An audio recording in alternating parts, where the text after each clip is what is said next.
complained about, we didn't talk about chapter 2 and 4. Yes, we did not talk about chapter 2 and 4, but study guide specifically indicated what you folks need to know. And somebody told me today that, but there was nothing on GI tract and immune system in the study guide. There was one specific thing that says, what is the role of GI tract in the immune function? So, I don't feel so bad. Writing these things took me many hours.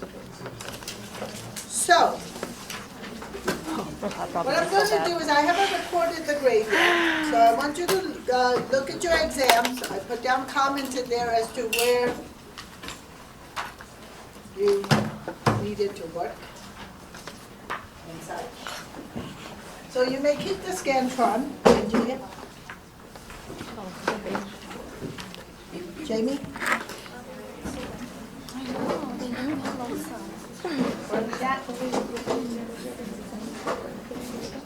My ears getting hot. I'm getting nervous. That's mine.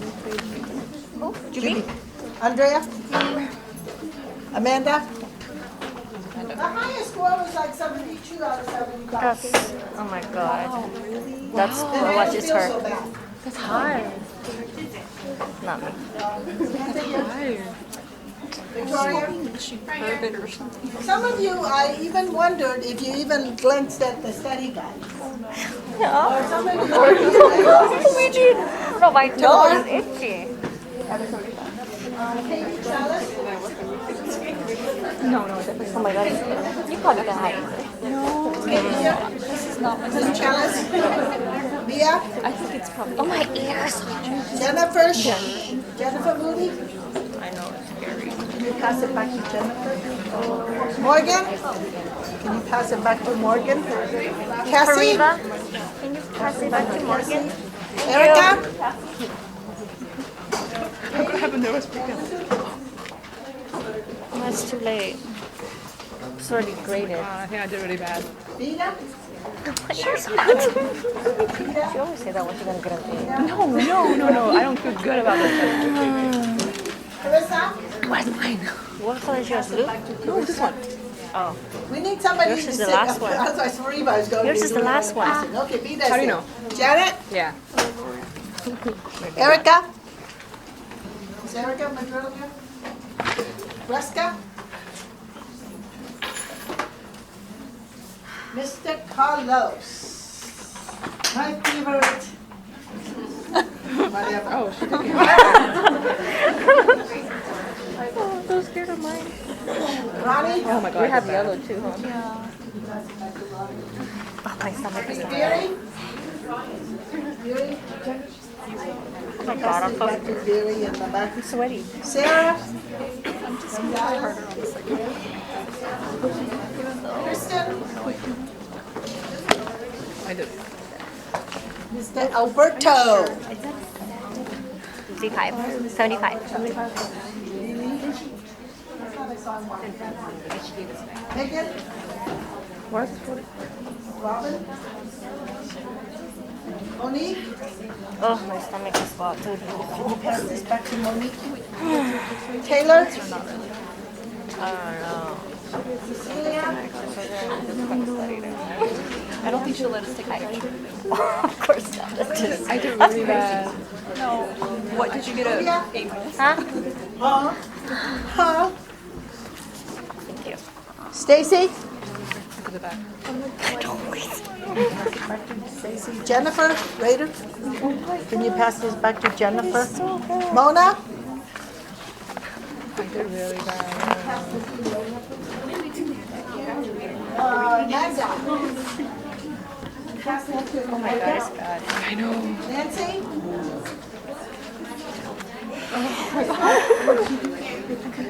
Miss Perez? One of my favorite cooking students? All right, there you go. Irene?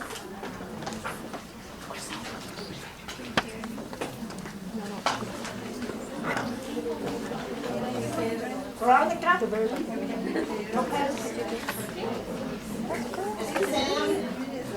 That's 75. It's an A. No, it's not. Yes, it is. What'd you get? 59. Mine's. She was 61 still. So she's not that far away from us. Shit. I got a C on my test again. I got to see what I got to do.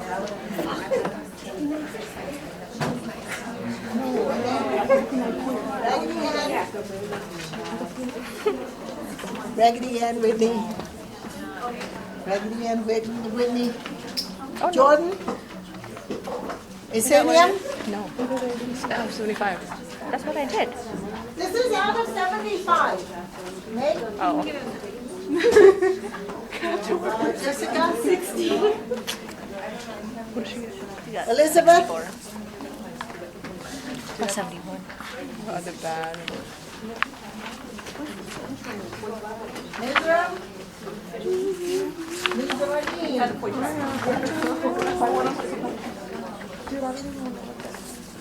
Can you pass this to Liz back there? Derek? Natalie? Gladys?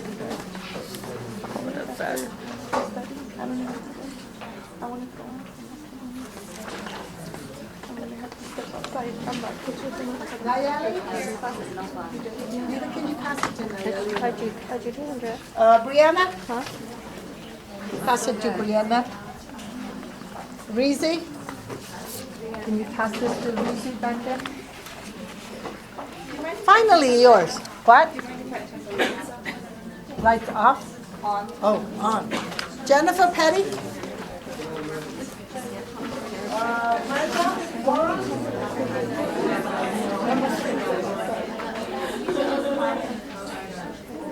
No, please. I don't want that. This is so cool. She still has a lot.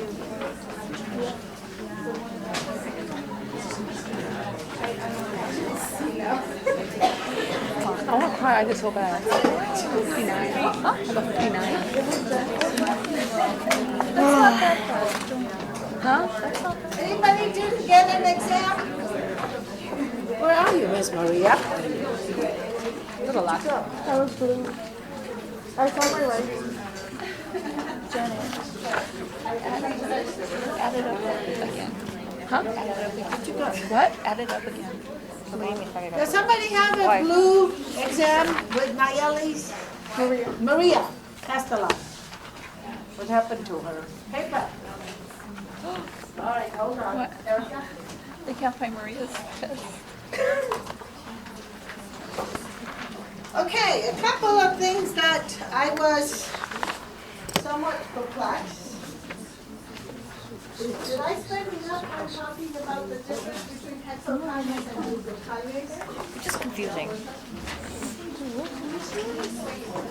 It is right. It's, huh? It's right. I think it's what she asked too. It's like it's confusing what she wants. So I gave you a table that has glucokinase on one side and hexokinase on the other side.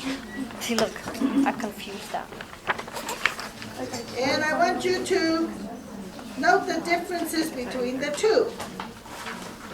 I don't know where you are, Maria. I know I graded you because I remember your answers. I remember your answers. Oh, here you are. You're stuck to that paper. She's the 71. So, what's the difference between glucokinase and hexokinase? I think we kind of talked about this. It's the same thing, me too. Location, the Km, the glucokinase is induced by insulin, whereas the insulin is necessary for glucose transporter to bring substrate for the hexokinase. It was 20.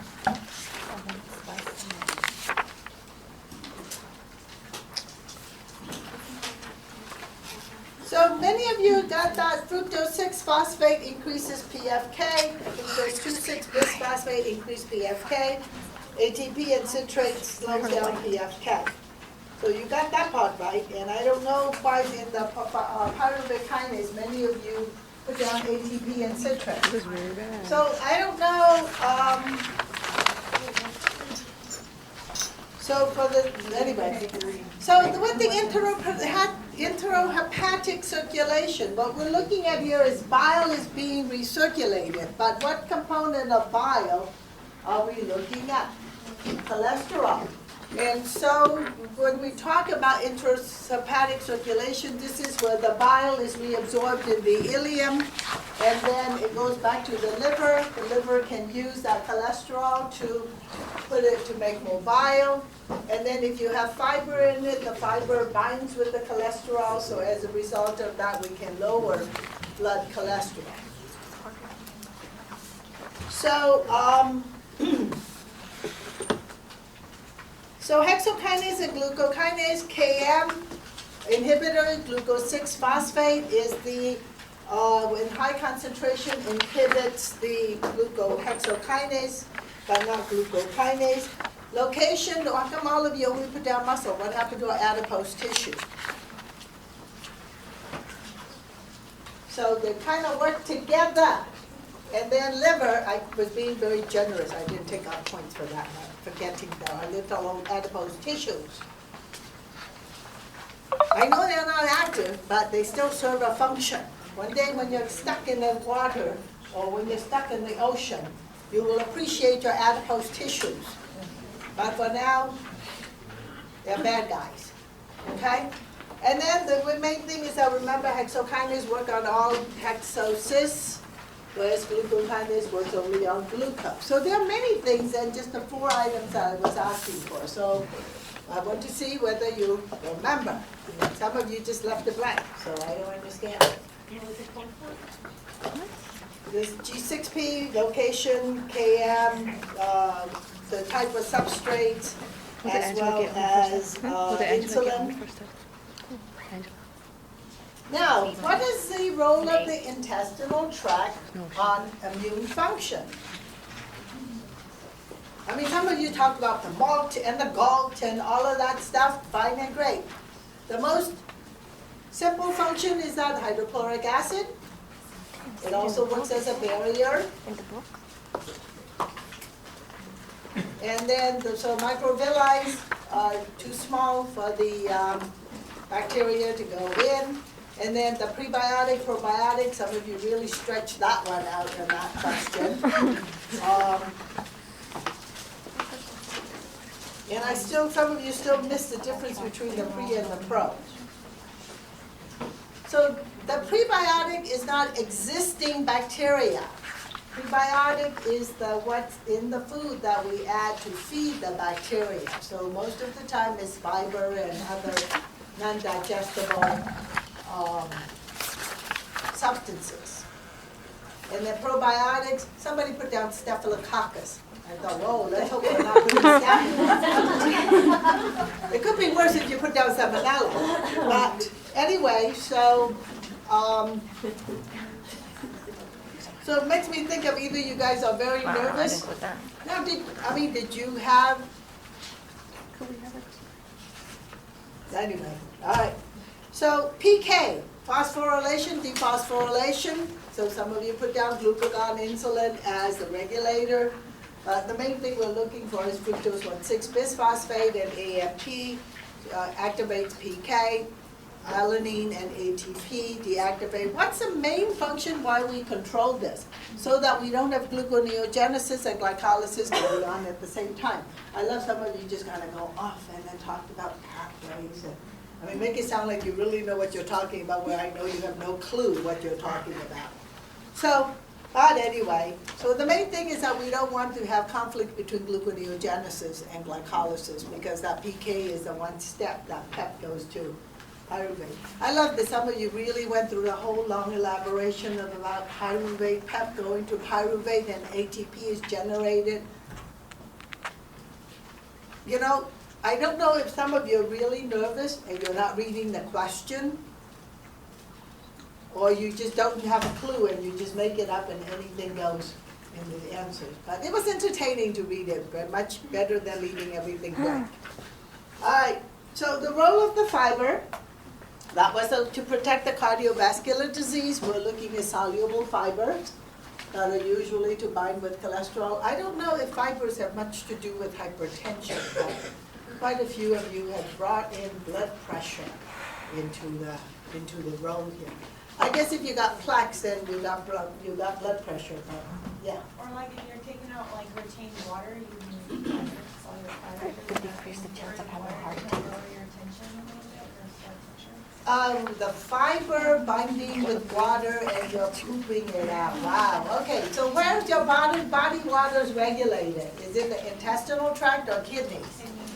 Okay, so that answered my question, because fiber is not absorbed at all, so it doesn't bind anything in your blood vessels, correct? I mean, you know, the thing is, I love your thinking sometimes. I'm thinking, oh, this person's really far off here. We need to bring that person back in. But it was kind of fun to read them. And then the weight control issue. Fiber, remember that increases satiety because it stays in your stomach longer. And then because it doesn't have any calories, it fills you up, right? And so all of the things that I'm looking for, but it was very interesting answers. Okay. Dr. Chen? Yes. I just had a question about like fiber and how it plays like on heart disease, the difference between insoluble and soluble fiber. Wasn't that in your study guide or? Yeah. It was in the study guide, the role of the different types of fiber. And what is the difference? Well, the main thing is that the soluble fiber binds with the cholesterol, and the insoluble fibers just basically form stool and bulk. So in the cardiovascular case, we're looking at soluble fiber because that's the one that binds with the cholesterol and increases the excretion of cholesterol. Soluble. So in the satiety, we're looking at both soluble and insoluble, because soluble also binds it falls to gel. Insoluble, what it does is that both of them will, soluble fiber actually increases satiety because it slows down the GI stomach emptying, whereas insoluble stays and it doesn't, both of them do not provide calories, but the insoluble fiber also stays in the gut and also provides bulk to the food that you eat. So in that situation, it's both for the weight control. So I know that, you know, constipation is a big thing for many of you, and many of you put down constipation, alleviating constipation as a weight control. Oh no, somebody actually was very interesting. Constipation, it increases constipation, so it'll make you gain more weight. I thought, wow, that's an interesting concept. But, so again, I don't know who it is, so I'm not going to say anything about it, but it was just interesting. Now, the 59, one of the advantages of producing lactate.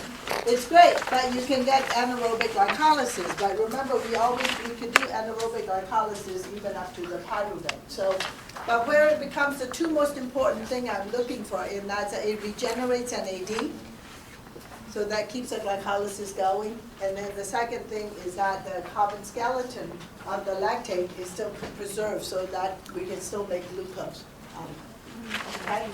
So if you put down something with a Cori cycle and all of that, I think I gave you 1 point, and so we just kind of go with that. So the resistant starch, I talked about it last time. It just basically, it was in one of the tables that talked about different types of fiber. And that's why it's an extra credit, because I want you to see if you read through the stuff. So resistant starch is not indigestible. Resistant starch, as the name implies, is resistance to digestion. So it takes longer for the body to break that starch down. So as a result of that, it lowers the glycemic index of the starch. Okay, and some of you remember the green bananas and the raw potatoes and stuff, which is cold potatoes, but you know, those are just one type of resistant starches. Any questions? Yeah. As far as the cardiovascular and fiber, what were you looking for? Like, what do fibers do? LDL, like, Well, the main thing is that with the cardiovascular disease, looking at the soluble fiber binding with the cholesterol. So it excretes the cholesterol, so it lowers the blood cholesterol. And I mean, you can talk about decrease LDL, but the impact is more in the cholesterol excretion. Okay? Any other questions? So, I understand that, I was when I finally finished grading all of those, I thought, wow, I don't know what happened. Either the message didn't go out to you folks, or it didn't go from the brain to the fingers, but yeah. What was the class average? I haven't done the average yet, okay. but it probably, my guess will be about in the 50s. So it's about a C. And some of you who, with the yellow exam, you answered 16 as 21, so I had to go back and redo your Scamtrons manually. Will there be any opportunity for extra credit so that we can? That's what I'm bring going this to up? say next, is to help you study for the next test, I'm going to post an extra credit 10-point question that's going to help you look at regulations at different sites.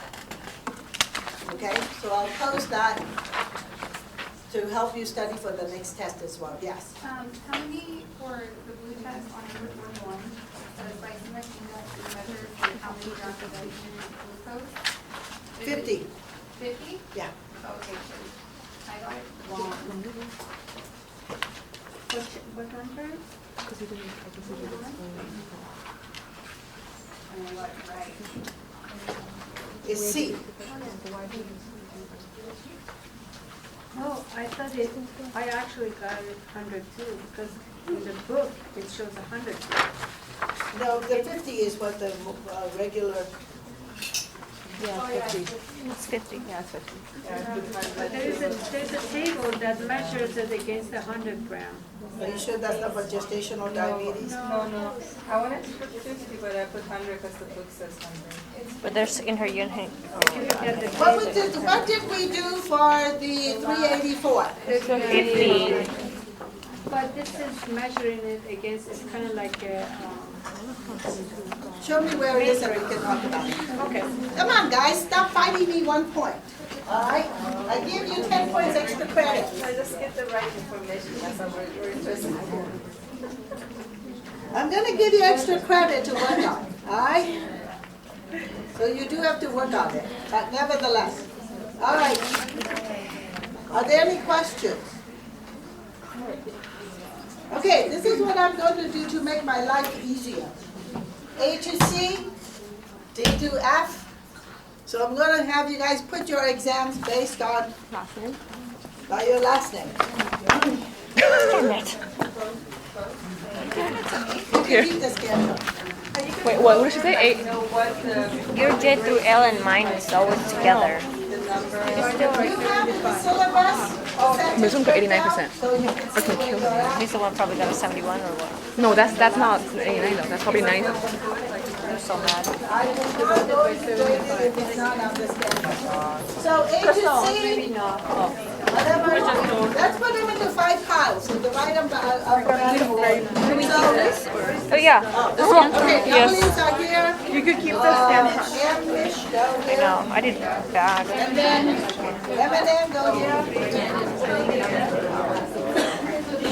Hey. Huh? She didn't ask you, little brat. Where's she at? Chinky. Here. Oh, where'd she go? What is it? S goes here. Is it by last name or first name? Sucks, dude. I want to talk to you. Alright, just go ahead and put the Q, P, Q, P, Q, R, and S goes here. P, and S go here. Go for it. Go. You could get the notes from me.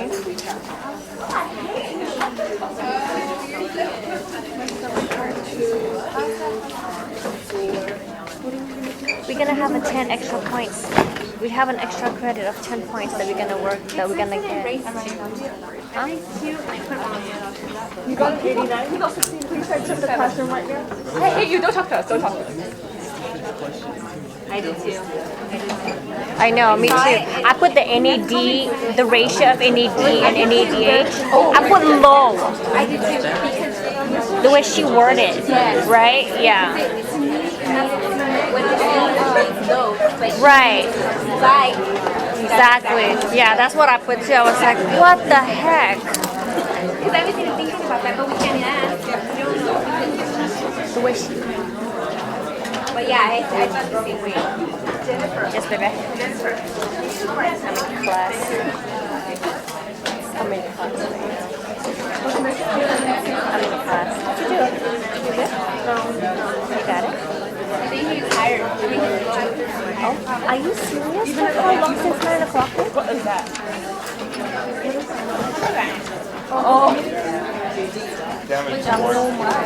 But even if like, okay, let's say 10 points. That puts me to 16 points.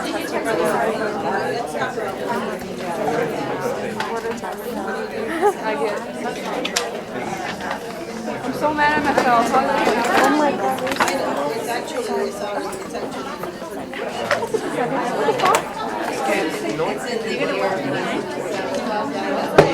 That's bad. You get a name. Oh, no, I'm not like complaining, I just wondered if I. I'm so mad at myself.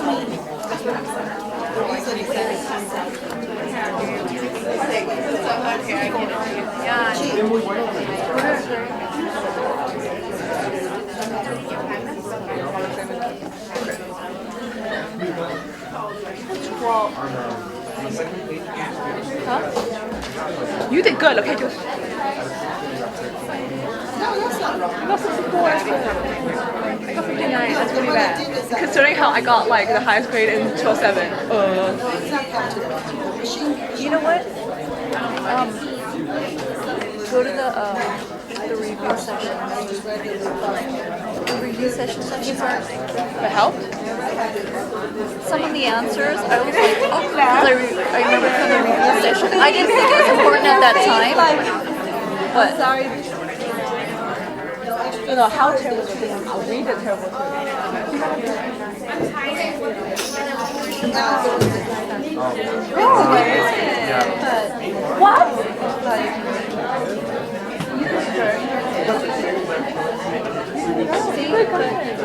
okay, I'm gonna get in trouble. as I promised, I tried to say good and she's like, I did bad. integration. She did really good. So which means So which means is that the next question, the next exam, we're going to actually do glycolysis, gluconeogenesis, TCA cycle, hexose monophosphate pathway,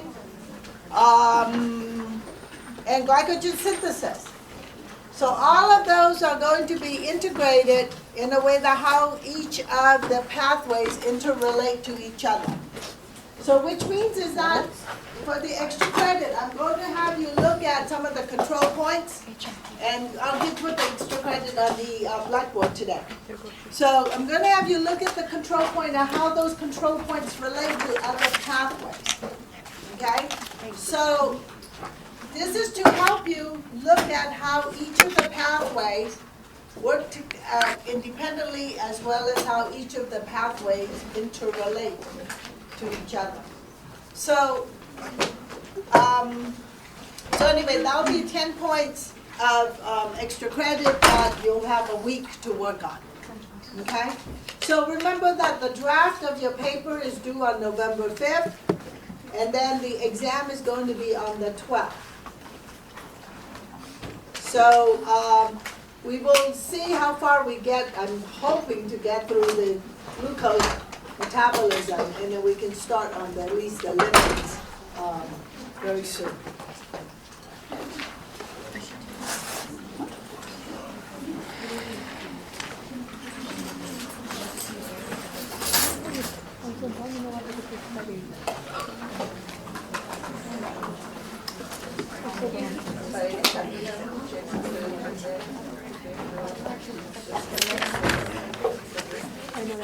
no.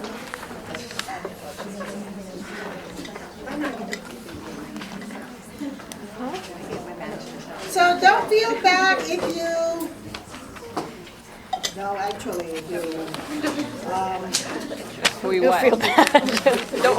if you, We. all right.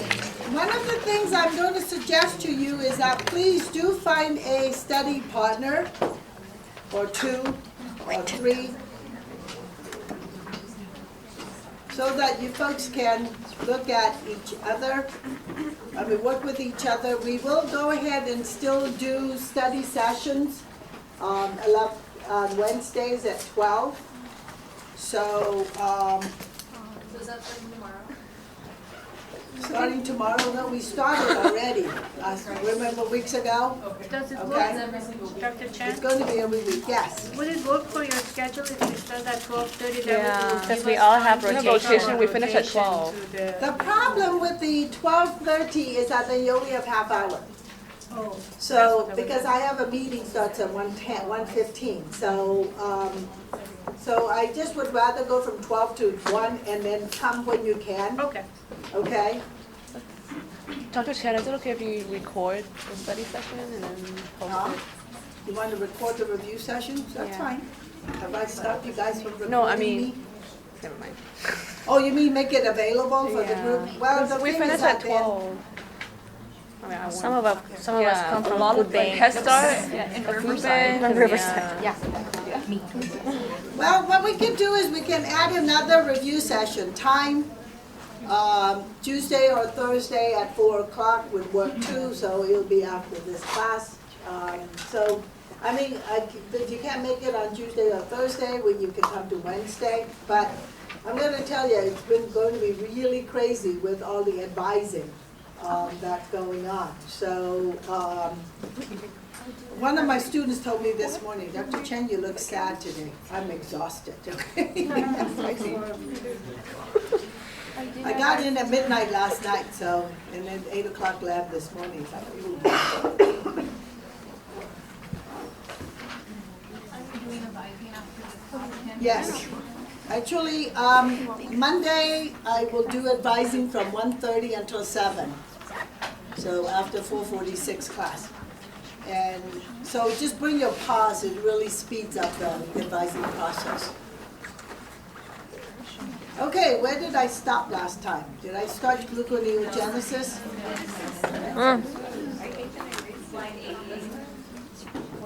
No, I thought we got further than that. We went to fate of glucose 6B. Right, okay, so this is right here. Well, I went through further than 88, I do know that. So, yeah, so the fate of glucose 6-phosphate, remember that was the last slide that we got to. And remember that glucose 6-phosphate does feed into a lot of the other pathways, and that's the reason why it's important to have that control of the PFK. So when we talk about gluconeogenesis, remember that gluconeogenesis is essentially the reverse of glycolysis, okay? So where there are those 3 control steps of gluconeogenesis, glycolysis, those are the 3 steps that you have to overcome when you're doing gluconeogenesis. So the purpose is that, again, we want to generate glucose, or for enough for it to go up to glucose 6-phosphate so we can do glycogen synthesis. And so some of the substrates that come in for gluconeogenesis are lactate and pyruvate, glycerol in the form of the backbone of triglycerides, and then also the glucogenic amino acids. So most of the gluconeogenesis occurs in the liver and then in the kidney cortex, just because of the fact that these two have the glucose 6-phosphatase, so you can actually make glucose. Now muscle can do gluconeogenesis up to glucose 6-phosphate, so that way that glucose 6-phosphate can then go to glucose 1-phosphate and go into glycogen synthesis, okay? So, but to actually generate glucose, you need to have the glucose 6-phosphatase, so which is the reverse of glucokinase or hexokinase, okay? So remember that once we form acetyl-CoA, those carbons can never go back to glucose. Did I stress that enough? And some of you still got it wrong. So believe me, I give up. Okay. So when we talk about gluconeogenesis, most of the reactions for gluconeogenesis occurs in the cytoplasm. Just because of the fact that the glycolysis occurs in cytoplasm. Okay? And so the main thing here is that the first step of gluconeogenesis when it comes from pyruvate it occurs in the TCA, as a part of the TCA cycle, as a part of the mitochondrial pathway. So when we talk about the glycolysis, the three control steps are hexokinase or glucokinase, right? And then we have PFK, phosphofructokinase, and then we got PK, which is pyruvate kinase. And so these are the three unidirectional enzymes, and so when we do gluconeogenesis, all three of these will have to be overcome. So remember pyruvate kinase, the ATP is actually regenerated here because it's an exothermic reaction. And so when we go from that pyruvate kinase, we can't directly go backwards to form PEP because it takes too much energy to overcome that process.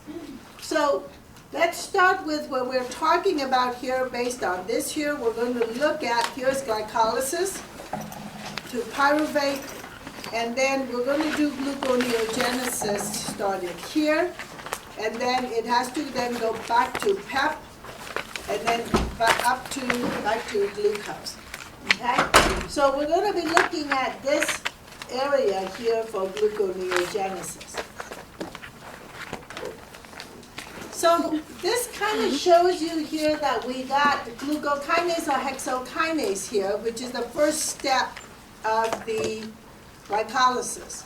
So we have glucose go to glucose 6-phosphate, and then we use ATP and ADP. ATP to form ADP. And so to go back to glucose, you got to have glucose 6-phosphatase, which removes the phosphate group out of the number 6 position of that glucose 6-phosphate to reform glucose. Okay, so that's one control step. The second control step is our PFK, which take fructose 6-phosphate to fructose 1,6-bisphosphate. And again, we use another molecule of ATP. And then to go back the other way is fructose 1,6-bisphosphatase. So this one here removes the phosphate off of the number 1 position to go back to fructose 6-phosphate. Okay? So again, when we go back by reverse of the glycolysis, or when we do gluconeogenesis, we actually remove one phosphate group of the substrate by the hydrolysis process. Okay? So here if we were to look here, gluconeogenesis, we have pyruvate from the glycolysis is converted to OAA. Remember, pyruvate can also go to acetyl-CoA, right? Mm-hmm. So what's the enzyme here? Pyruvate dehydrogenase, and we form acetyl-CoA. And we use one NADH here. And then we put a coenzyme A here. And then we can go to pyruvate to OAA, and that OAA and acetyl-CoA combine to form citrate, correct? So this enzyme is pyruvate carboxylase.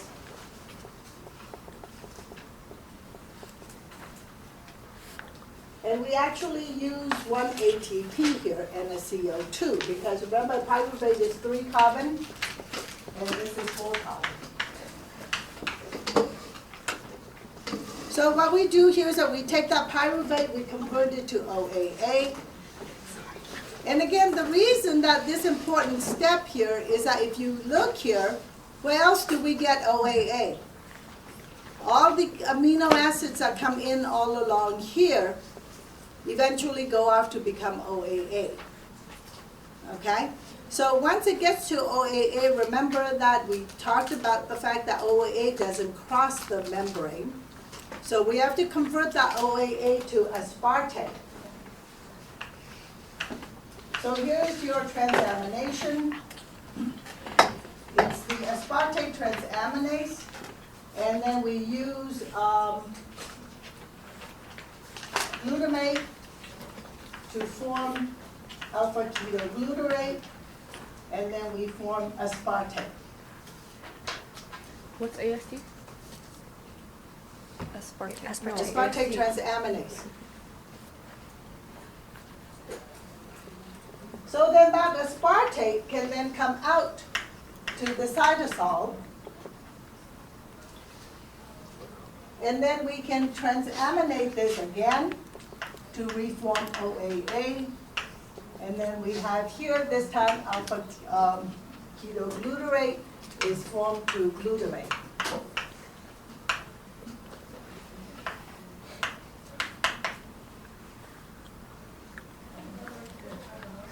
So what we have here is that the gluconeogenesis starts with the pyruvate, comes out from the mitochondria.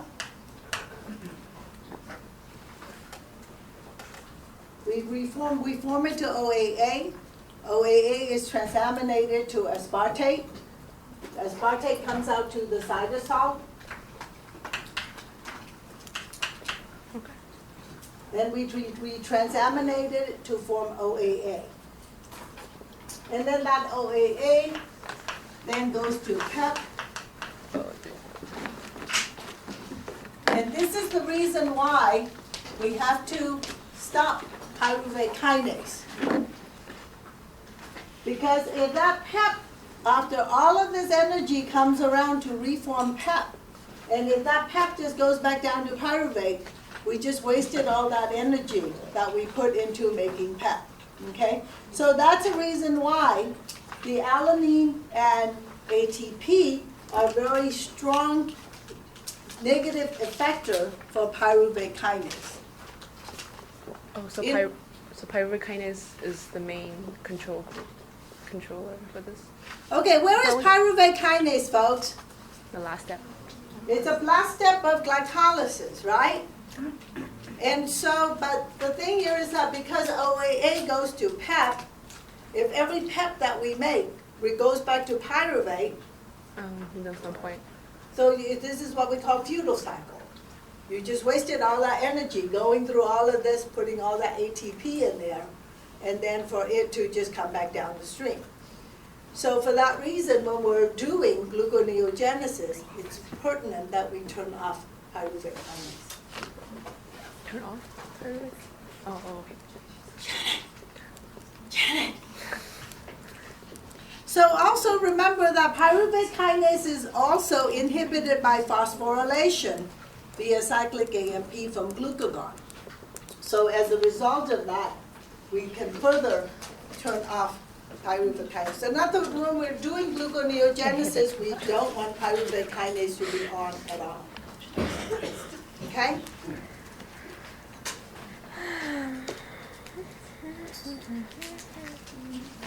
So to bypass, this is just kind of what I just said earlier. Basically, to bypass pyruvate kinase is a unidirectional enzyme. So in the mitochondria, we form all these intermediate, and then here's pyruvate carboxylase. And then in the OAA is then decarboxylated back to PEP. And then, so the thing here is that we are going to need to change it. Sometimes OAA need to go to malate, and so that it can then go back to OAA. So you can see here that another pathway that we can get the OAA out into the cytosol is using malate shuttle. So we got malate, OAA goes to malate, and the beauty of that malate shuttle is that we have, let me put this one in green. So we have OAA go to malate, And then we actually take a NADH, and we generate NAD here. So what we're doing is that we're taking the hydrogen off of the NADH and put it on malate. Okay? So what happens is that malate comes out into the cytosol.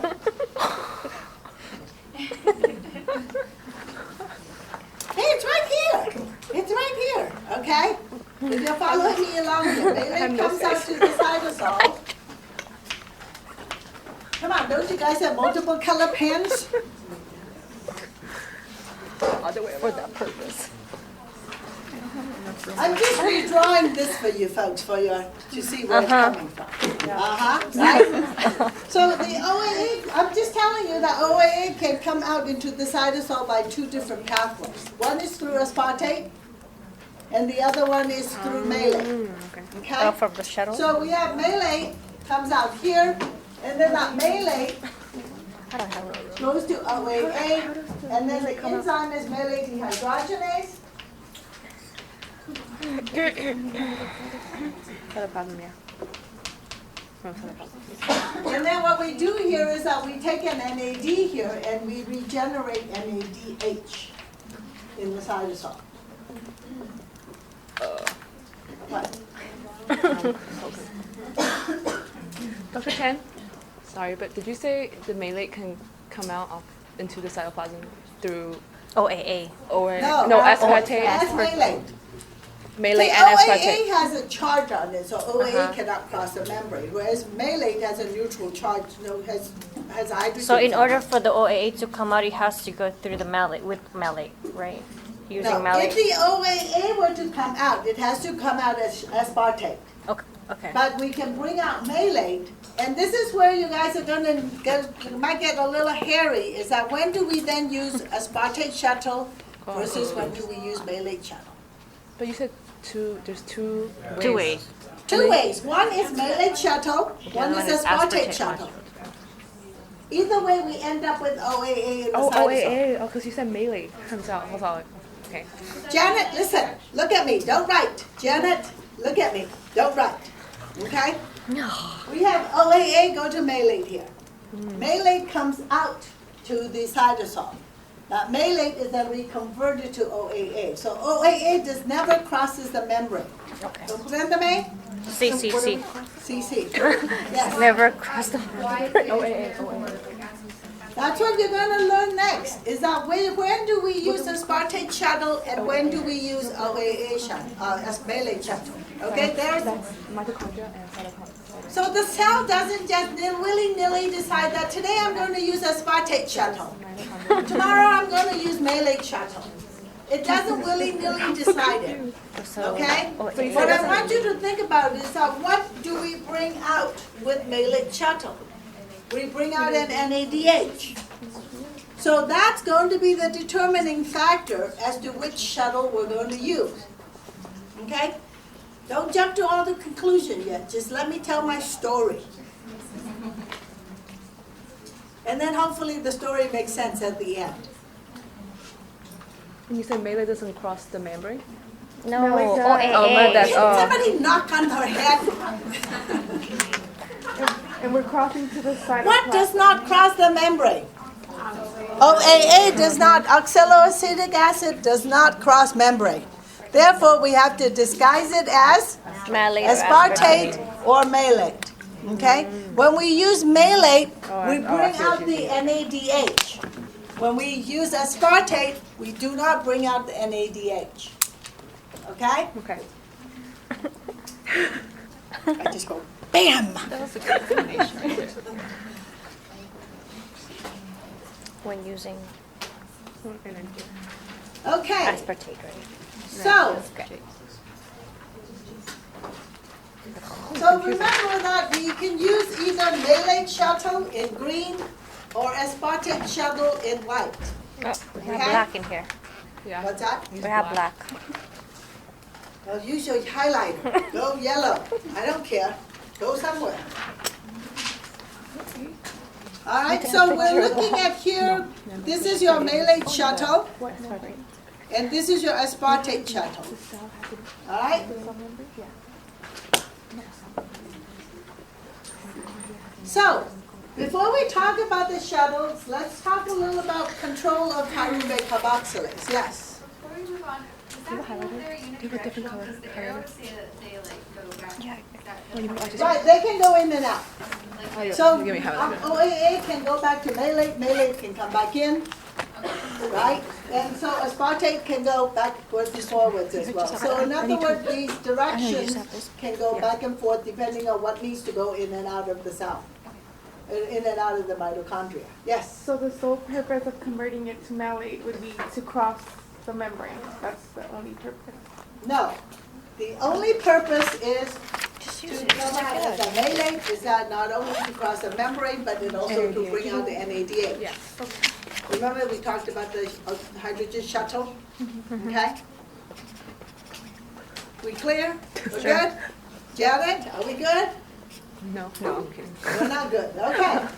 So again, the main thing is that the pyruvate carboxylase is right here, which takes your pyruvate and OAA, and then the reaction uses 1 HTP.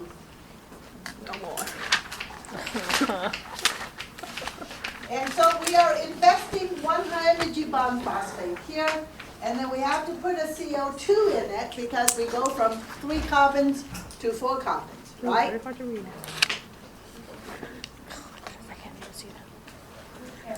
Okay, we're good.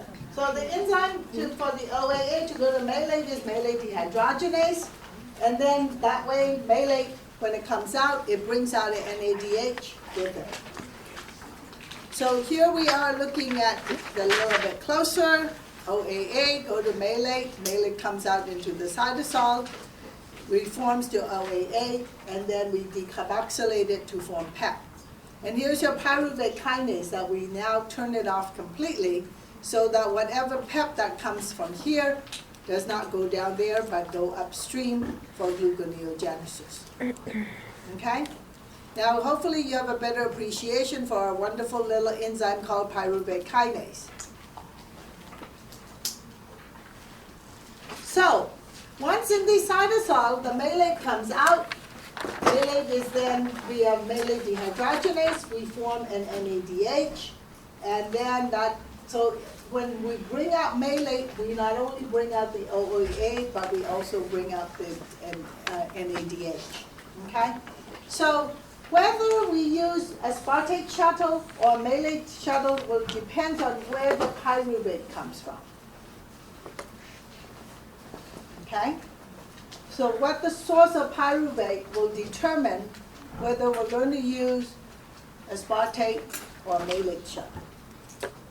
Now remember, if the pyruvate comes from lactate, with the lactate dehydrogenase, what did we bring? We bring NADH. If you remember that when we do glycolysis, pyruvate go to lactate, we regenerate NAD, right? So coming back to the liver, we regenerate NADH. So since we are regenerating NADH, do we need to reform NADH here? No. No. So then if the pyruvate comes from lactate, we can use aspartate shuttle just to bring out the OAA without having to bring out NADH. Now, where do we use this NADH? Remember when we go back to right here, to do gluconeogenesis, do we need an NADH right here? Okay? So we use NADH to do gluconeogenesis. Remember, we generate NADH when we come down glycolysis. So for gluconeogenesis, we have to put NADH into it, and then we reform NAD. So that NAD formed can then go back to converting that lactate to pyruvate, if that's a source of the pyruvate. However, where else can we get pyruvate or OAA? We can get it from alanine. Remember, what did I say about alanine and pyruvate relationship? Pyruvate is the keto acid of alanine, right? So we can do alanine transaminase is the enzyme, and then we can take alpha ketoglutarate to form glutamate. Keto what? Keto acid. So when that alanine comes in from the muscle carrying the nitrogen from the muscle, it can go to pyruvate. So in this case, do we have NADH generated? No. So then, when that pyruvate then comes to OAA, we cannot use aspartate shuttle because we need that NADH. So from that perspective, we take that OAA, we take it to malate, and then malate comes out, it brings out an NADH for gluconeogenesis. You say when pyruvate comes from alanine? When pyruvate comes from alanine, you don't have NADH. Right, so you use malate. So you use malate shuttle to bring that NADH. Now, how about if the malate or OAA come from other amino acids? So remember I said that all the amino acids come in from alpha ketoglutarate on. You can form malate or OAA. So in order for those to be used for gluconeogenesis, those need to have NADH. So that's where we use the malate shuttle. So the only time that we get NADH is, oh sorry, not the wrong enzyme, here. The only time that we get NADH from pyruvate is when that pyruvate comes from lactate. Okay? So if the lactate goes to pyruvate, we have one NADH already there, so we don't need to bring it out as malate shuttle, but we can bring out the aspartate shuttle. Now I want you to think about it. There's one advantage to going with OAA through aspartate shuttle is that you can leave that NADH behind in the mitochondria. Can the mitochondria cash that in for ATP? Yeah. Okay? So I want you to think about what the advantage is or what the situation here that's going to get the cells to use one substrate over another or one pathway over another. So think about it. When you have lactic buildup, what is your body doing? Breaking down. You're doing anaerobic glycolysis. So you are short of energy maybe in the muscle, but not in the rest of the body. Compare that to when you're starving. Everybody has to conserve, right? So what happened then is that you can keep that NADH in the mitochondria rather than having to take it out there.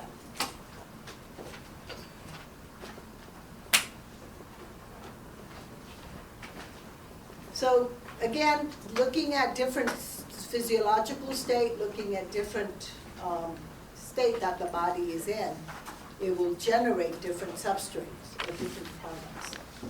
Okay? So, does that make sense now as to which way we're going to go with what? Okay? So in the cytosol, then that malate and the NADH is formed, and then that NADH and OAA can then provide cofactor and substrate for gluconeogenesis. So again, whether we use malate dehydrogenase or aspartate aminotransferase depend on the source of the pyruvate. So here we look at our hydrogen shuttle picture. Okay? So we have malate can come into mitochondria. We form OAA. We regenerate NADH. And that OAA can go to aspartate, come out. So this is a way that we can bring hydrogen from the NADH into the mitochondria. But when we go the other way, we actually are taking OAA to malate. And then that malate comes out, and then in the cytosol, we regenerate OAA and NADH. Okay? So let's look at an enzyme called PepsiK. PepsiK is OAA to PEP.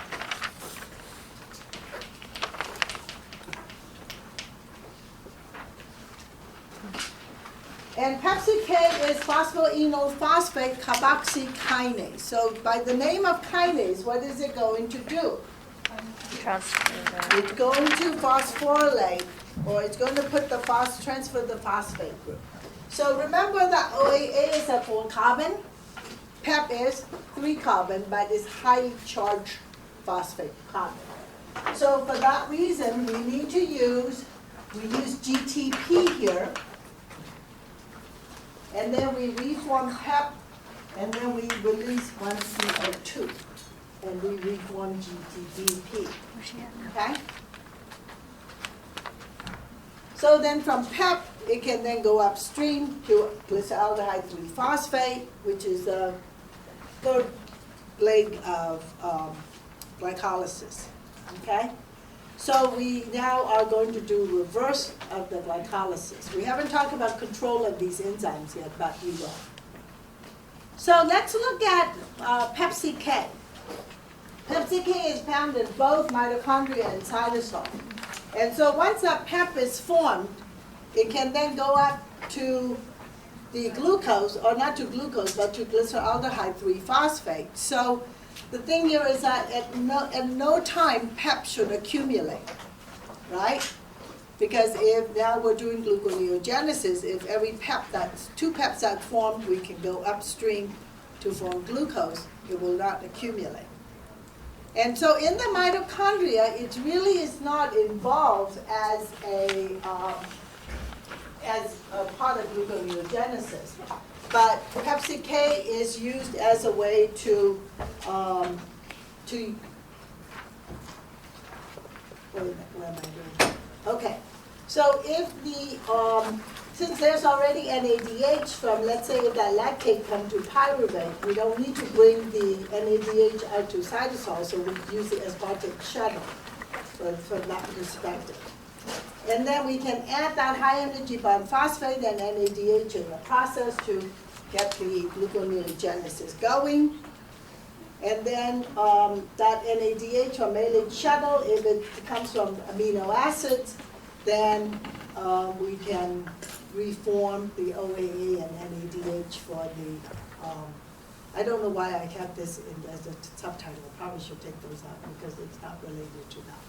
So when we look at the bottleneck, just like the PFK is a bottleneck of glycolysis, when we do gluconeogenesis, the reverse is going to be also the bottleneck. So fructose 1,6-bisphosphatase. So we have now, let me go to the other section of the,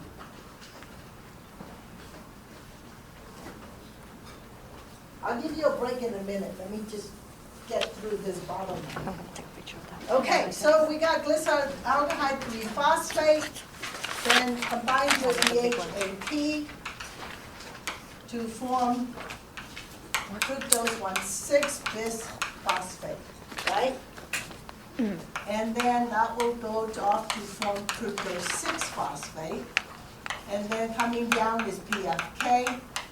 Going up is fructose 1,6-bisphosphatase.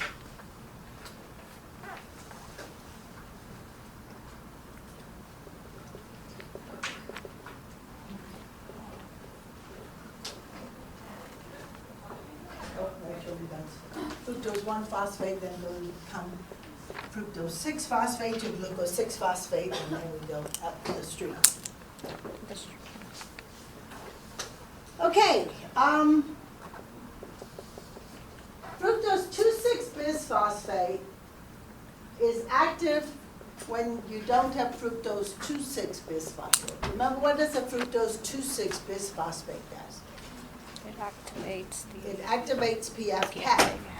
So we don't want to activate PFK, but we want to activate fructose 1,6 Except for you don't have bisphosphate. what? So as a result of that, The F26 The, bisphosphatase activate the PFK. we don't have fructose 2,6 bisphosphate around. Now, what is going to be the predominant hormone when we're doing gluconeogenesis? Insulin or glucagon? Glucagon. Glucagon, okay? So when you got glucagon, you don't have activated PFK2 anyway, so fructose 2,6 bisphosphate should not be around. All right? Dr. Chen? Yes. You said it's activated when you don't have fructose It's 2. 2,6 bisphosphate is not there. Remember, 2,6 bisphosphate activates PFK, so we don't want that there so that we can activate 1,6 bisphosphate. Okay? So what we're looking at here is that we have fructose 1-phosphate, where you have DHAP and G3P reforming, and then fructose 1-phosphate go up the stream to become fructose 6-phosphate, and then glucose 6-phosphate. So this again is showing you the same thing here. We got the pyruvate OAA, malate OAA goes to PEP, 3PG, 3-phosphotostaldehyde, and then combines with the DHAP, and then it goes up to fructose 1,6 bisphosphate to fructose 6-phosphate to glucose 6-phosphate to glucose. So once we form that glucose 6-phosphate, remember in the liver and the kidney cortex, we have glucose 6-phosphatase, so that can reform it to glucose. Okay? And then in the muscles, the glucose 6-phosphate cannot go to glucose, so it can only go to glycogen. And so, again, whether we can make glucose or not would depend on the tissue that they're at. So why don't you folks take a 5-minute break, and then we can talk about lactate as a substrate, and then talk about control of gluconeogenesis.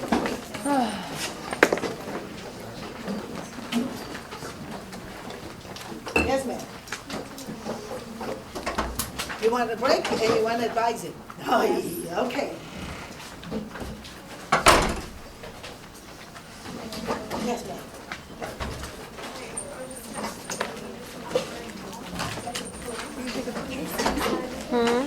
You can't take a phone now. She's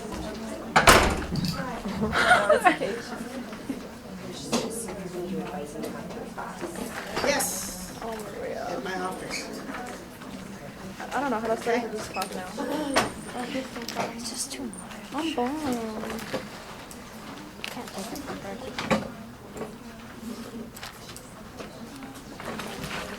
Just do it right now.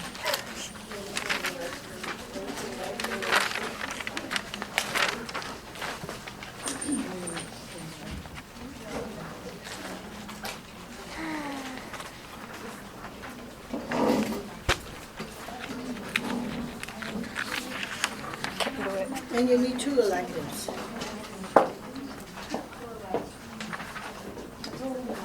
I'm hungry again. You still have to take health science 120.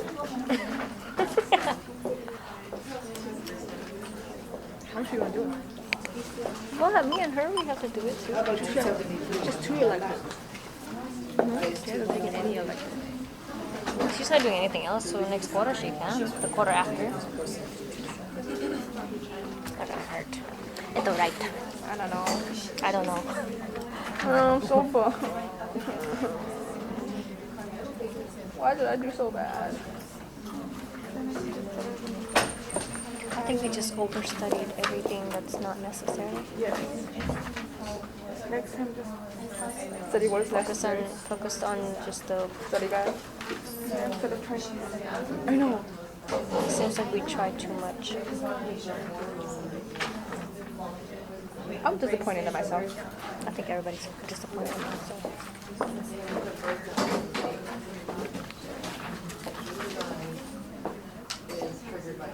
Did you get it? I can't beat this level. I'm like, are you serious? I know. That's why I'm like. So even when I got it last time, when I did that. You can't really say. Turn it out, So I'm gonna do it it's not right in now. order, huh? I don't know where it is, but I want some good ramen.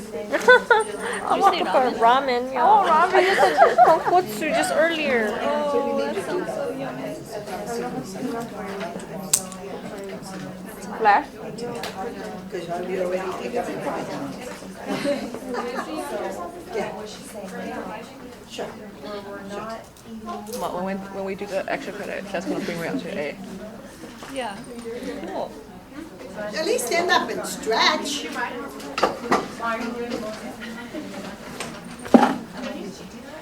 Dr. Chen, is the next test a lot harder? It's going to be longer. That's because there's more integration. Professor, what you were saying right now when we're doing Gluconeogenesis. so are we, what hormone are we using? So it's just who got the highest grade? You were saying push back to Thursday, I don't know. Well, cortisol. Oh wait, what are you So taking next quarter? starvation. Periods of starvation. Yes, ma'am. Oh. It's not. It's light. You're in baby. 14. Oh, you do? Star is, I mean, there are two answers. You missed one.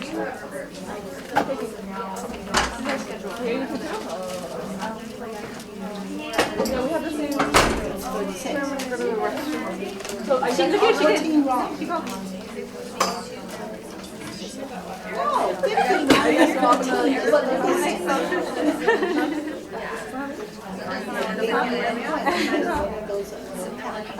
God, Mona.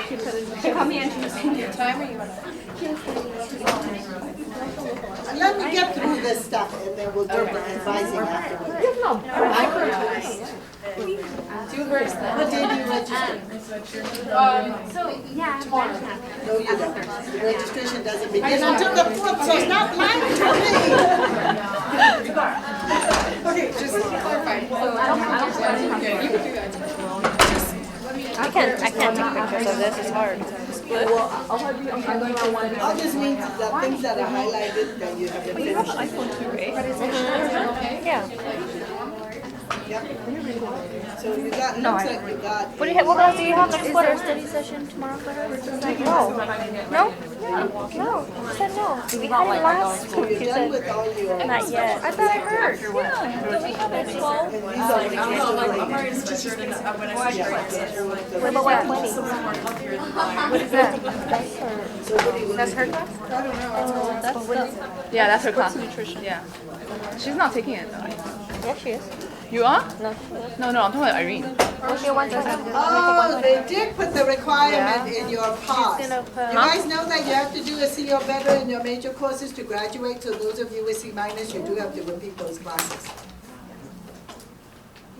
See? Yeah. Minimum grade is What did you say? relative, 2.0 GPA requirement. It's just gonna be, you're only gonna have Monday as your lab. So actually, you can repeat, you don't have to repeat C minus. So when is she gonna do 3 and 2 during spring? That's an elective. Yeah, I still have an elective here. See? Huh? I have class. Why is that class? So she can't meet on Thursday, so let's just meet tomorrow. What are you talking about? I'm like, today we have a meeting. I'm like, It's not my class, I can take it. Well, you should internship project? well, we just kind of put it together. That's how we do it. The thing is, I haven't started because I have like 2 papers. I'm gonna, yeah, because I have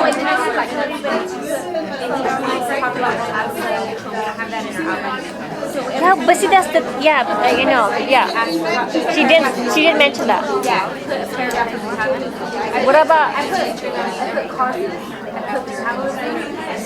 I kind of just integrate it together. That's what I'm doing. like metabolism of like the liver and the kidneys. Gonna take the class. I have 120. I'm gonna try and start today because my observation based tomorrow. I don't know. Oh, that's the computer, huh? So I took ICE too. Unless you're So afraid. Yeah, that's what it is. that's what she's gonna do for this. Everybody's going to accept it. ICE too. Why did you just tell me? It's the same. Anyways, I got an A, so who cares? It's much easier too. Because the other one, I heard the teacher was a bit. That one. Yeah, But you and said so she goes, don't touch it. So I give it to you. She goes, then you can 5 minutes. I was like, it wasn't 5 minutes. it wasn't 5 minutes. I thought it was a minute or I two. was like, you did pretty good. Yeah, I'm thinking. So how many electives do you have to take? Hey, guys. Crystal. Why is that not in class? Oh, tomorrow at 12? Or after the thingy? Can we meet up? Or We're not having that. I don't know. I don't think she does. I think No, that's not review. I know. Like it's like. That'd be nice if she did. It doesn't matter. We can meet up like. There's no study session. I've never done so well. Are you sure? I have a review. A review. I think just ask her. Yeah, me too. This is embarrassing for me. Oh, it's there again. I'll see it. Dr. Chen, do you have a study session tomorrow or no? No, right? What is tomorrow, Miss Janet? No, but like I thought you have it every When did Wednesday. I say study session's gonna be? When we have review for midterm. I mean test. I want to go to her. What's tomorrow? Probably should do Wednesday.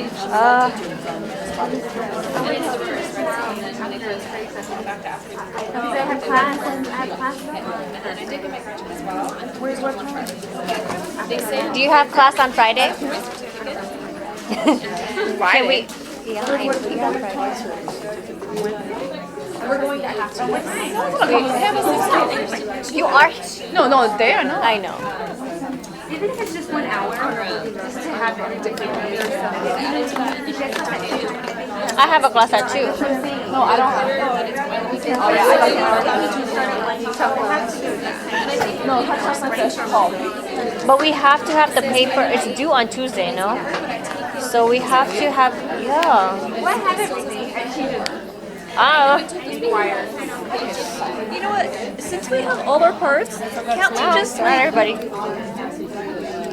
well, I have half. Well, I mean, like, you know, over the weekend or whatever, can't we just like, we don't have to read everybody. Yeah, That's can't what I we just say, meant. like, oh, okay, mine can go here, yours can go here, and just like stick it in without everybody reviewing it, or should we all review it? That's what I meant. Like maybe we should. but I just think we should meet and eat tomorrow and discuss everything. The crap. Yeah, can I have one? I'm hungry.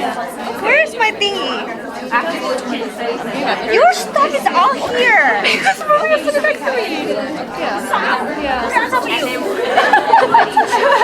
We'll put it all together. So we could just meet just half an hour, just kind of have the idea if everybody's on the same page. But maybe we should. Writing kind of about the same thing. Because what if Right. somebody's putting constants, you know what I mean? Yeah, that's true. At least if It's wet. Okay. So then maybe after that we could just turn it in to one person. Yeah,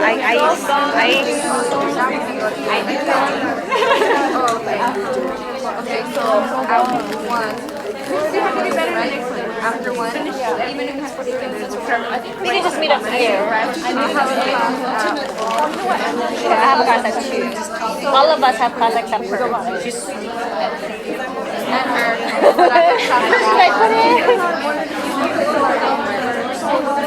Oh man! I just.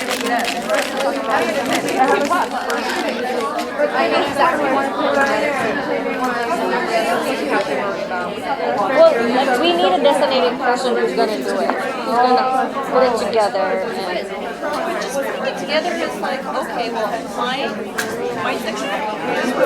yeah, all we have to do is just try to form it where it flows. I think just from like each last sentence or whatever, saying something like transition. Yeah, the transition is yeah. That's probably just. It's gonna make a big difference. And then we could always send it. Let's see what we can do. If the line is not too long. Yeah, we could always go to social science and have them read it. What did I get? You got like 25 together. It makes I know how many do we have? 6. Yes, 6, so that means we have 20. Thank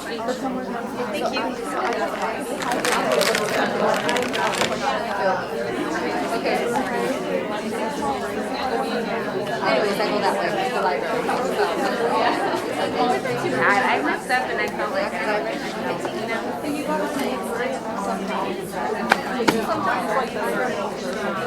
Okay. Let's look at the energy cost of gluconeogenesis before we talk about the controls, okay? So remember that when we do glycolysis, what's our net ATP? 2. 2. All right, so because we get 4 ATPs, we invest 2 in the beginning, so we have a net of 2 ATPs. So, but when you look at gluconeogenesis, it takes 6 high-energy bond phosphate and 2 NADH per glucose formed from pyruvate. But remember that NADH is in the cytosol, so we can't generate ATP from that, but if it were in the mitochondria, we can cash that in. So I want you to think about how much energy we're investing to go from pyruvate to glucose, okay? So we start with pyruvate, we go to OAA, we use 1 ATP here. Now, how many pyruvates do we need to make 1 glucose? 2. So as a result that we put 2 ATPs here, and then we come out here, and then we go from OAA to PEP. We put the GTP. So how many OAAs do we need to make glucose? 2. So then we invested 2 more high-energy bond phosphate here. So it's total 4 here, okay? And then as we go upstream, we're going to add 1 more ATP, where it normally would generate 1. Now we have to add that in there since we have to do it twice. So we now invested 6 high-energy bond phosphate, okay? And then remember that we use 1 NAD. We have 1 NAD that we have to put in here. Again, we have to do it twice, so that's why it cost us 2 NAD. So what we have here is that basically 2 ATPs here, 2 GTP here, 2 ATP here, and 2 NADH here. So that's the reason why the energy cost for gluconeogenesis is 6 high-energy bond phosphate and 2 NAD. So, but we get we need 2 lactates to form 1 glucose, so that's the reason why we use double of everything. So when we burn that lactate to CO2 and water, what we get via TCA cycle is that we get 18 high-energy bond phosphate. So the equation is that if we use 7 lactate, we get 3 glucose, 3 CO2, and 3 water. And then we produce a total of 18 high-energy bond phosphate that will be consumed from that 1 lactate going through TCA cycle. So in other words, when we do 3 glucose, we use 1 energy of 1 lactate. Okay? So this is just kind of to give you relative comparison of what we have to put into to get gluconeogenesis. Dr. Chen, Yes? so why does the body readily is, ready to do that, like really easily? Like Okay, why do we need to do gluconeogenesis? If they are starving and you're not getting any food anywhere, would you rather have your brain be a vegetable, or would you rather eat your brain so that you produce glucose so that your brain can survive? Now remember, you all have roof over your head. If you were living in a cave, survival is more crucial. So yes, it takes energy to make glucose, but when you don't get food, that glucose becomes, make it or break it, you become bear meat, or you survive through your times of starvation. So I want you to think about it. I mean, periods of starvation are very common when you're living out in the cave. What happened, like yesterday, big rain, washes everything out. Obviously, in the cave days, the rain is going to be much stronger, and if all your favorite trees are all gone, you're famine. And so until you can sprout more trees, or until you can find another bush, you don't have sources of food. That's why it's good to have fat stores. It's good to have glycogen store. It's good to have muscle stores. All of those are stores that you need to feed you during periods of starvation. And always remember, there's somebody who's more hungry than you are. Yeah. And you're not immune to it. When it comes to push and shove, we will eat each other too. Right? So that is why I want you to think about it in terms of why is it that we need to invest that energy for gluconeogenesis even when we're starving. Because glucose is the master fuel. Without glucose, you won't make it. So as much as we hate carbohydrate in today's society, glucose rules. All right? Now let's look at control of gluconeogenesis. Obviously, we're going to need to put a control on a couple of things. We need to put a control on pyruvate kinase, carboxylase, and we need to put a control on pepsi-cat. Okay? And then obviously the reverse up the stream of the gluconeogenesis. So here we have to put control over that. And then obviously we got to control the pyruvate kinase from having PEP go back to pyruvate. Okay, so let's look at those control steps. Oh, and then glucose 6-phosphatase. I'm going to tell you the only thing about glucose 6-phosphatase is that it's whether you have it in the tissue or you don't. Got that, Janet? Okay. So let's look at pyruvate carboxylase.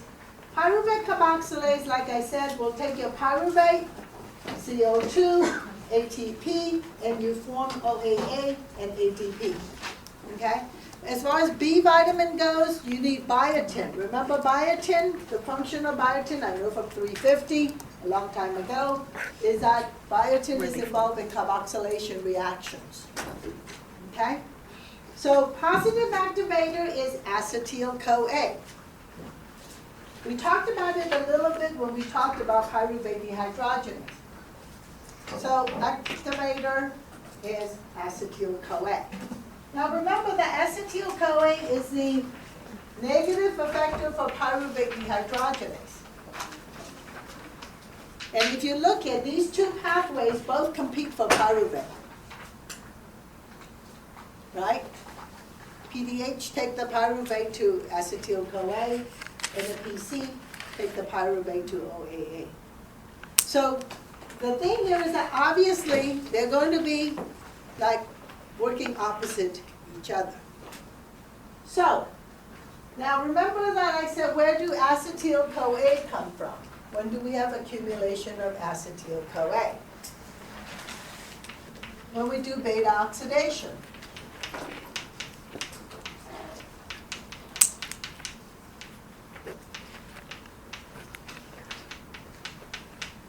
So when we're doing beta oxidation, and remember beta oxidation also occurs in the mitochondria.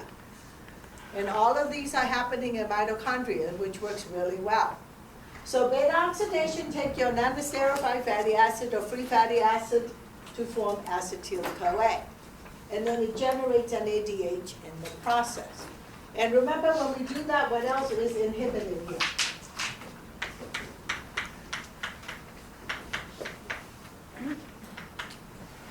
The NADH high concentration is going to inhibit isocitrate dehydrogenase. Remember that? So when we do beta oxidation, not only we have a lot of NADH, we also have a lot of acetyl-CoA. So what's going to happen, the NADH, high concentration of NADH is going to stop TCA cycle at isocitrate dehydrogenase. And then also high concentration of acetyl-CoA is going to activate pyruvate carboxylase and inhibit pyruvate dehydrogenase. So what we are doing now is that instead of converting pyruvate to acetyl-CoA, we're going to convert pyruvate to OAA. Beautiful system, isn't it? Okay? And so then what we're doing now is that, remember that when are we burning fat? When are we doing beta oxidation? When you're fed or when you're hungry? Hungry. When you're not eating. And so that's where, remember, that stored fat is now going to be used. That rainy day is here. And so since we are not eating and we're burning fat, we need to make glucose. Okay? So what we have here is that then we make glucose by having whatever pyruvate that comes in, or whatever that comes in from here. Well, the amino acids that come in here will also be fed through there. Okay? So this is one of the nice things about the pyruvate carboxylase reaction is that we said that when you're doing beta oxidation, you have lots of acetyl-CoA, which is then going to activate pyruvate carboxylase and inhibit pyruvate dehydrogenase. So the final outcome is that you got your TCA cycle that will be inhibited, and then you're going to turn on gluconeogenesis. And so now you have OAA. Since what we have here is that, let's say if this pyruvate is coming from amino acids rather than lactate, which pathway are we going to use? Aspartate shuttle or malate shuttle? Since this pyruvate is coming from amino acid, which shuttle are we going to use? Malate shuttle or aspartate? How many of you say aspartate shuttle? If it's coming from, you said alanine? If it's come from alanine. Oh, aspartate. No way. All right, how many of you say malate shuttle? Okay, malate shuttle wins. Carlos couldn't decide. The reason for that is, remember that we need that NADH for gluconeogenesis. Since the only way that we're going to use the aspartate shuttle is when our pyruvate comes from lactate. Okay? So if it comes from amino acid, we're going to use the malate shuttle to bring out the NADH into the cytosol. Okay?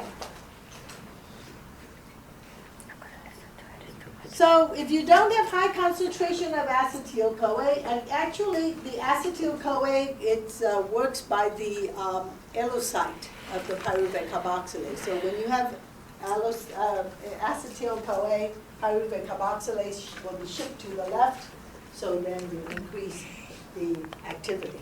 Okay? So the thing here is I want you to think about it. Pyruvate carboxylase activity is never turned off to 0 because you always will have some pyruvate going to OAA.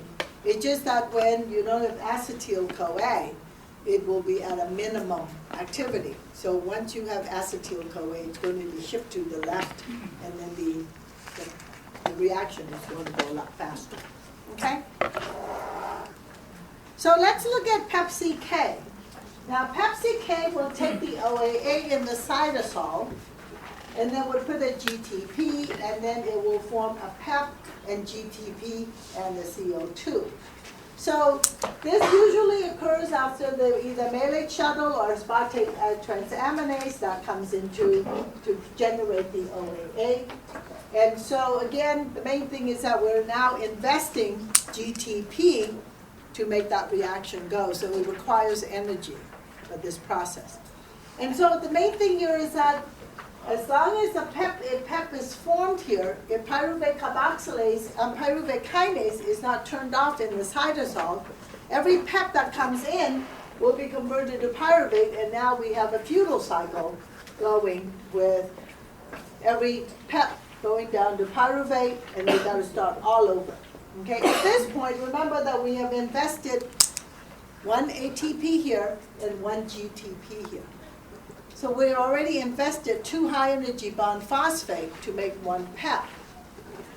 That if we don't stop that, think about how much energy you can be wasting. That pyruvate come back in, go back to PC, and go back into circles. Okay? So we do have to control that pyruvate kinase, and we can control that by doing phosphorylation. Glucagon works via cyclic AMP protein kinase. And so when you have glucagon, you're going to have epinephrine, you're going to have all of those are going to use second messenger of cyclic AMP protein kinase. So those enzymes, those hormones are always going to put phosphate group on the enzymes.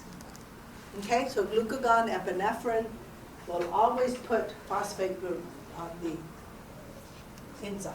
So in this situation, when we phosphorylate the PK, we actually deactivates it or we slows it down. What actually happens with the pyruvate kinase is that when it is in the phosphorylated form, it is much more sensitive to alanine and ATP.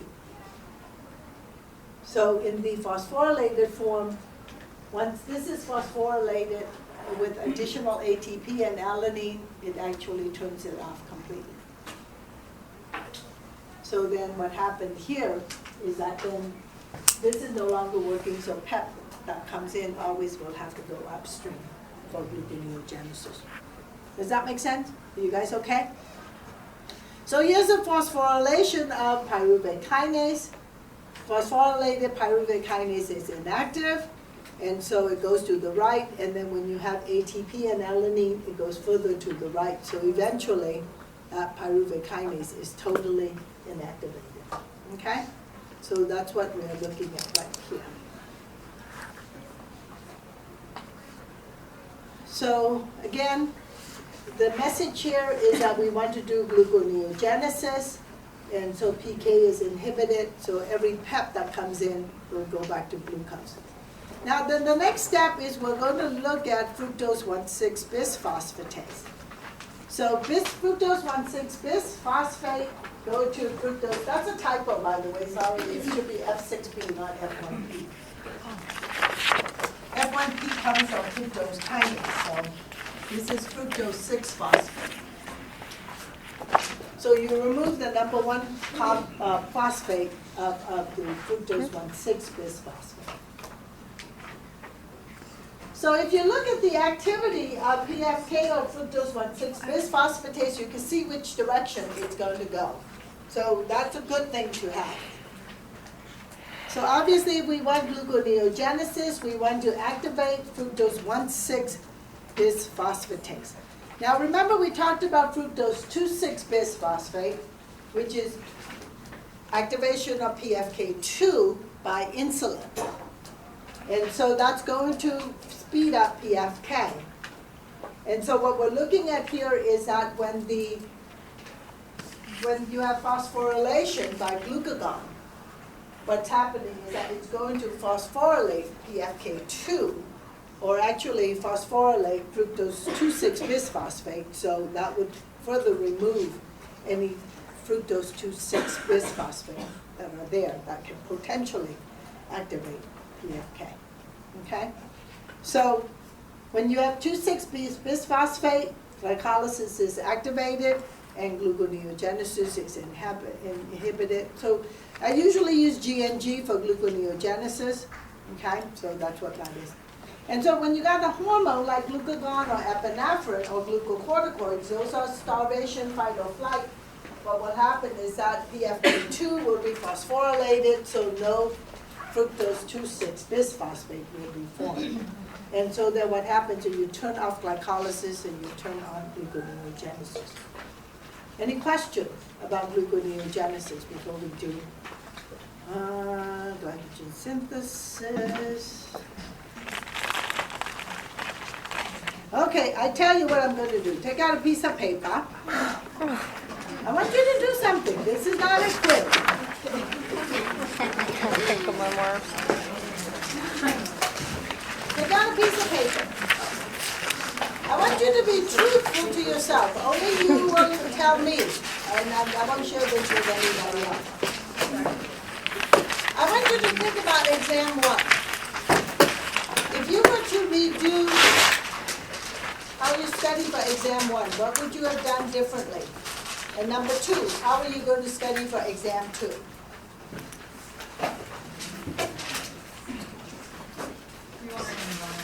Your name, of course. So if you were to study for exam 1, now you know what it is like. How would you have studied differently? Or you would not, maybe you won't study differently, that you'll study in the same way, but. And how would you study for exam 2?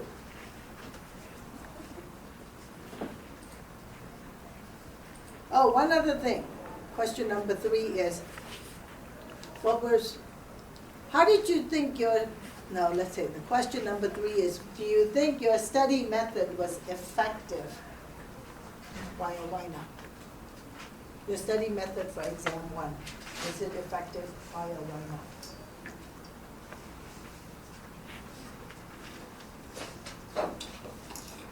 not? Question number 1, how did you study for exam 1? And was it effective or not? And then number 2, how would you study for exam 2?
Done? If you're done, just bring it up here and you get done. I'll meet you in my office. If you want advising, bring your pass. I'll meet you up there. Form a line.